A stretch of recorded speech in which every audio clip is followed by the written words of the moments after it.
take the abuse. We created the new Department of Government Efficiency, which you may have heard about, DOGE, which is now waging war on government waste, fraud, and abuse. And we've begun the largest deregulation of industries and other things. It's proper deregulation that has ever done. I lead the way on my first 4 years. We did more deregulation than any other president in history. And I brought a little list along that I thought I'd just read some of the places when you mentioned DOGE, some of the places that this money has gone. And these are the ones that I feel I can read. There are some that are so nasty and dirty and horrible that I don't want to really read them because I assume they have television on. We have guarantee they do. I let the press in today because we have nothing to hide, right? It's much better. They said, do you want to let the press in? I said, why not? You think Biden would do that? I don't think so. $520 million was given for a consultant to do ESG, that's environmental, social, and governance investments in Africa. $520 million, $25 million to promote biodiversity, conservation, and social responsibility behavior in the country of Colombia. $25 million, $40 million to improve the social and economic inclusion of sedentary migrants.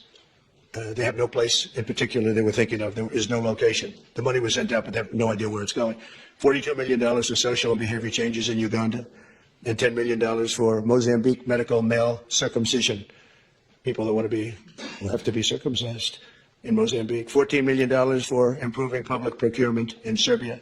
$486 million to Consortium for Elections and Political Process Strengthening, which $22 million was for inclusive participatory political process in Moldova. And $21 million going to my friend, Prime Minister Modi in India, for voter turnout. We're giving $21 million for voter turnout in India. What about us? I want voter turnout too, Governor.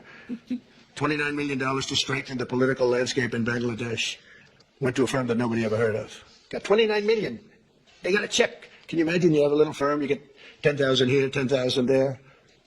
And then we get $29 million from the United States government. They had 2 people working in that firm. 2 people. I think they're very happy. They're very rich. They'll be on the cover of a very good business magazine pretty soon for being great scammers. $20 million for fiscal federalism, and $19 million for biodiversity in Nepal, and $47 million also for improving learning outcomes in Asia.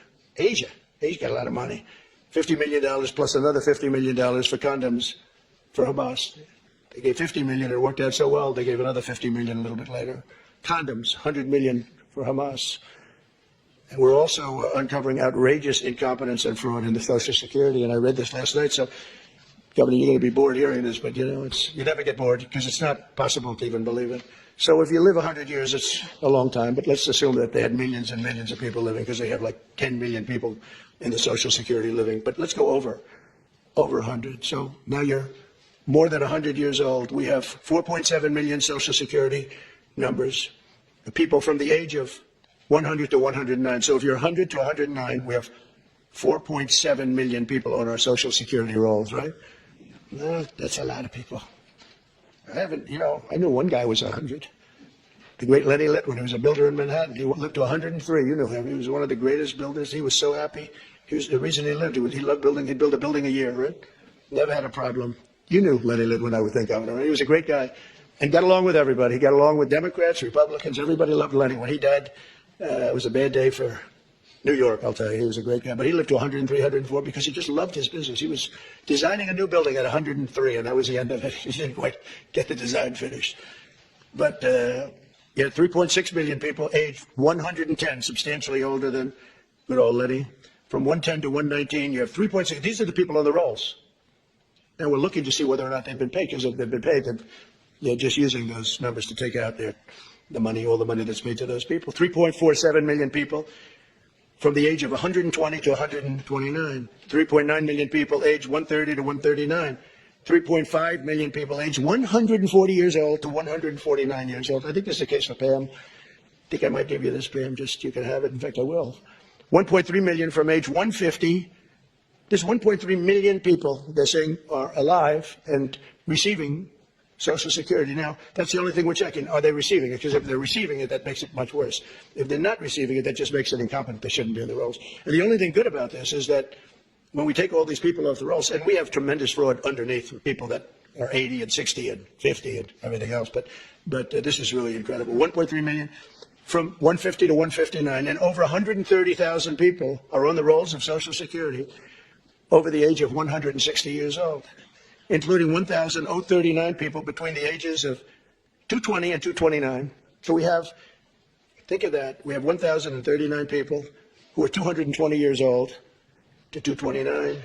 We have one person at 240 years old, and here's the beauty of them all. We have one person at 360, which is strange because the country's 250.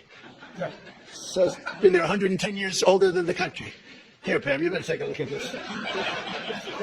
That's much better for you than for me. Now the question is, are they getting paid? Because somebody maybe is getting paid. Yeah, I have a feeling you were. I said, what a convenient thing. This is so nice. We created this department, DOGE, and the kind of numbers are incredible. It could be $500 billion, but it could be $1 trillion. It could be even $1.5 trillion. We're going to find out. I mean, I'm actually going with Elon, and Elon is doing a really good job. And I said, who are these people that travel? We call them the Dogers. And I said, what are they? He said, they're generally young people with extremely high IQs who are very good with computers, because you have to be good with computers. So when one of these scammers talks and tries to tell them why it's perfect, they said, no, it doesn't work that way. You know, it's very hard to talk them out of something when they have you. But we're actually going to Fort Knox because I want to see the